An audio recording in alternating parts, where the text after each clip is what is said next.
crochet friends, it's me, Jonah, and let's thank Yarn Inspirations for sponsoring today's show and tell. I made a new project and it is called the Chrysanthemum Dishcloth, and here is one of them. And honestly, I'm calling it a pot holder or a coaster because I think it's just too pretty to use as a dishcloth, but it has various uses. And I used Lily Sugar and Cream cotton in this beautiful color, soft violet. In this color, rose pink. In white and hot blue. And those were the 4 colors of Lily Sugar and Cream I used. And since I made a set of 4 coasters or hot pads, whatever you want to call them, I mixed them up and coordinated the 4 colors, and I'll show you how I did that. Here's the first coaster. Here's the second. Here's the third. And here's the fourth. So you can see how I used 4 colors, but I have 4 very different looking coasters because I flopped the places and it gives you a whole different look. But you can use what you have at home. You can make them in all different colors. You can make them in 2 colors, but I preferred 4 because I think it added a lot of vibrance. And you can mix and match. And on yarnspirations.com, there is a ton of colors of Lily Sugar and Cream. There's the solids. They also have the Lily Sugar and Cream stripes. This color is natural. They have just the regular variegated and 2 other stripes and many others on their website. So you can really mix and match and use what you have at home and have fun with it. So that is the Chrysanthemum Dishcloth, and to make it, you will be needing a 5mm hook if you'd like to make it a dishcloth size. If you want to shrink it down like I did to a coaster or a hot pad, you'll need to use a 4mm hook. So grab your cotton yarn, your 4mm hook, and let's make these Chrysanthemum coasters. Okay, I have my cotton yarn, my 4mm hook, and my scissors, and now I'm ready to begin my dishcloth. But in the essence of time for this show and tell, I'm going to explain to you the first couple steps until you get to the rimming that makes your coaster what it is. And there's also a variation, it's very slight. On this variation, this is the actual variation, I put slip stitches down through the center of each section and back up and slip stitch around the top, so you kind of have a white border. And this is not as pronounced. That is not the actual pattern on yarnspirations.com. I did that myself. And then today I'll be demonstrating for you the actual pattern and this, it's made with a single crochet chain 1 around the outside, so there's no edging of your inside color. And then the ribbing is a lot more pronounced. And you can really see how there's 2 lines going up with a small space in between. And there's a lot more arrows because you chain 1 in between each stitch, and both kinds are beautiful. And now I'm going to walk you through the first couple steps of what you do by explaining, and then I'm actually going to demonstrate how to do the single crochet chain 1 edging on the Chrysanthemum Dishcloth. So in the first row, right here, it is made up of a magic circle. It's a magic circle that you'll then work 10 half double crochet, and then double that by increasing every stitch to 20. And then in the next row, you're going to increase every stitch again to 40. And then where you begin to pull in your next color, if you're going to use 4, you work 2 half double crochet, chain 1, 2 half double crochet in the same stitch, skip 2, and repeat that all the way around. And then repeat that same row again, but going in the chain spaces. And then when you pull in your 4th color, the yellow, that is made up of a 3 half double crochet, chain 1, 3 half double crochet, repeated around for 2 rows. And then your last row before you get to the rimming is a 8 double crochet shell in the top of your half double crochet V, and then single crocheting in between the petals around the end. And that is how you do the inner part of your Chrysanthemum dishcloth or coaster.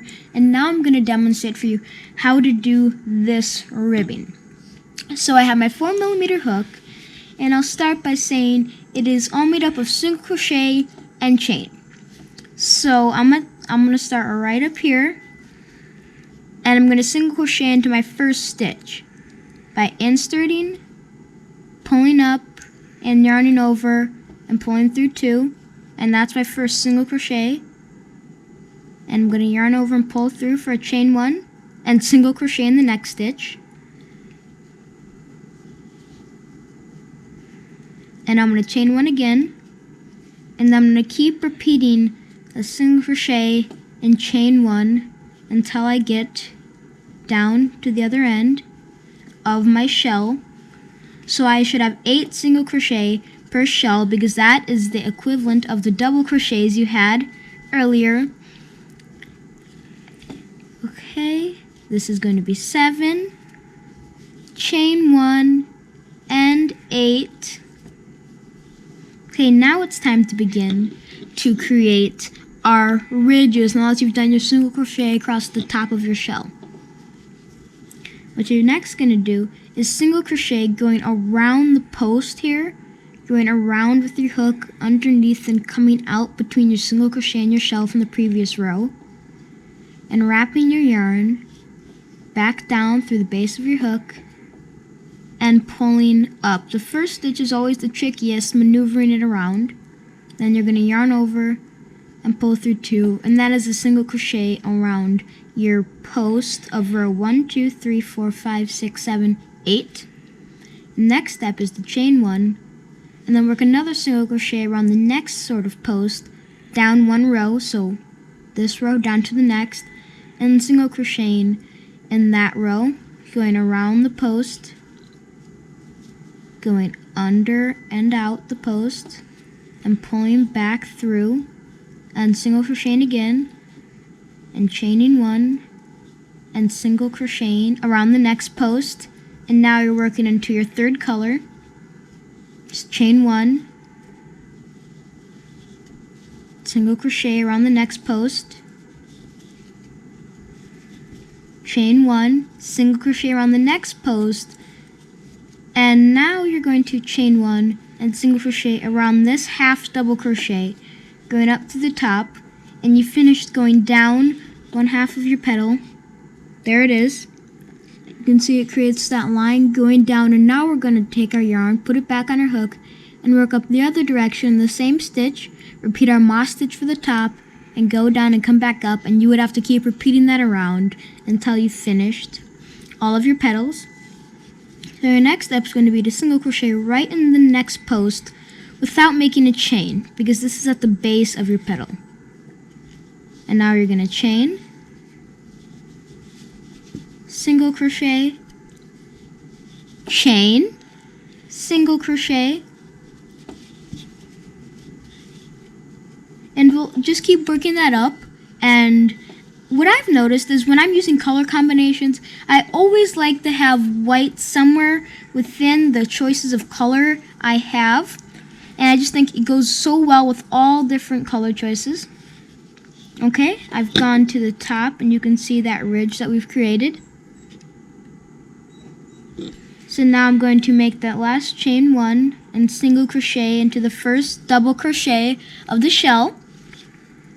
And then I'm going to start by making my moss stitch. Again, chain 1 and single crochet into the next stitch, chain 1 and single crochet into the next stitch, and keep repeating that all the way around your 8 double crochet shell.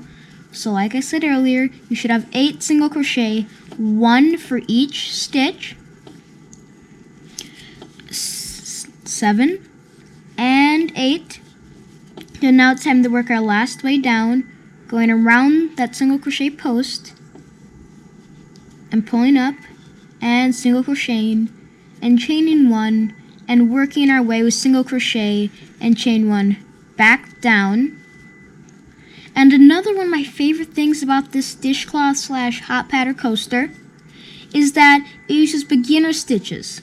Half double crochet, single crochet, chain, and double crochet, which are all beginner stitches, so it's a great project for everyone to make, and you can use up what you have at home. And you can just put them together and use all different color combinations, and it always turns out great. And you're going to single crochet into your next half double crochet post, making sure you get under both loops, and then single crochet again, and then you're going to chain one and work your way back up, and you'll need to keep repeating this for the amount of petals of your flower. Going through again, chaining one, single crocheting, chaining one, and single crocheting, going in that space, and then chaining one, and in my case slip stitching into that first single crochet because I had previously worked the rest of my slip stitching petals. So there it is. We've worked 2 rows of our single crochet ribbing. Now you can just take your scissors, go out a little ways, and snip your yarn, and pull up, and you can weave in your ends, and that is how you make the Bernat Chrysanthemum Dishcloth. I'll show you again the difference. So this is the actual pattern according to yarnspirations.com, which is just lovely. I love how the rib is more pronounced and it covers the edging. And this is my variation that I made where it has slip stitch, so it's less pronounced, and you have that white edging around the edge or whatever color you used for your last shell border. They both turn out great. And please remember, use what you have at home, use up all materials you have, and it's really great if you can include white, as I really enjoy to do with all my color combinations. But have fun with it. Use your 4mm hook and your scissors and crochet away with these Bernat Chrysanthemum coasters. And let's thank Yarn Inspirations for sponsoring this show and tell again. And please make sure to like, comment, and subscribe if you enjoyed this show and tell on the Bernat Chrysanthemum Dishcloth. So thank you very much, and crochet away, friends.